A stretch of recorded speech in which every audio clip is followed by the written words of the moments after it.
you ever taken a good photo and wanted to make it great but didn't know how to edit it in Photoshop?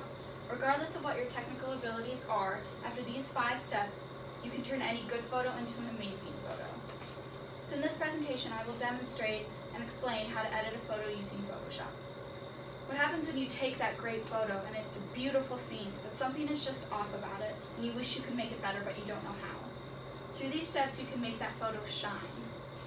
I myself use Photoshop as a photographer. I use it all the time. To edit any photo, you are going to crop for composition, correct exposure, make your color adjustments, remove distracting spots, and apply filters such as sharpening. To begin, we must select a photo that we wish to edit and open that picture in Adobe Photoshop, and then we can begin editing. You'll need the photo that you have selected, its JPEG digital form, and a computer that has Photoshop installed. Once you have these things, we can start. For my editing process, I chose an article from the 2017 Autorama Learning Center, which is How to Edit Your Photos, 5 Photoshop Steps for Beginners. First, we must crop for better composition. Cropping can fix any photo's composition. Within the photo, select the crop tool, pictured here, and then select a corner and drag it to your desired area for your desired crop. And then you may press enter or the check mark to finish. When cropping is to your liking, we can move on to fix exposure. Exposure is tricky but an easy fix. There are many adjustments that you can use from the menu bar, such as brightness and contrast, levels, curves, exposure, shadow and highlights, and HDR toning. You go to the image tab, the menu bar, and adjustments, and pick your selected and apply. It's very simple and straightforward. From my article, it states that you can use the sliders and move them left to right and make your desired adjustments. Now that cropping and exposure are done, the colors need to be adjusted.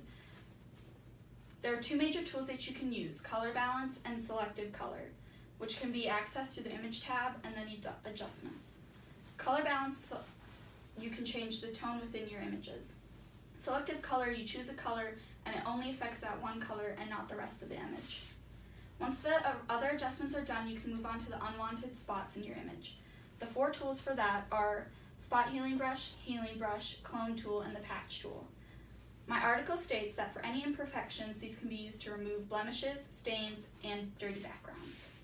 Both the healing brushes can fix the spot that you want removed, and both of these are represented by the Band-Aid icon. Next is the Patch Tool, which can be used by encircling a spot and dragging it to another selected spot that has your desired color and look, represented by a little fabric patch. Next is the Stamp Tool, also known as the Clone Tool. It can be used to clone an area and then clear it from a blemished spot. It is represented by a stamp. We're almost done. Sharpening is next. Although some photos may be perfect, something can be emphasized or softened within it, but be careful that you don't overdo it and create noise. You want to go to Filter and then select and apply a sharpening tool, and then repeat until the desired look is achieved. After these changes, you have an amazing photo edited by yourself. You know how to crop, correct exposure, adjust colors, remove spots, and sharpen your image.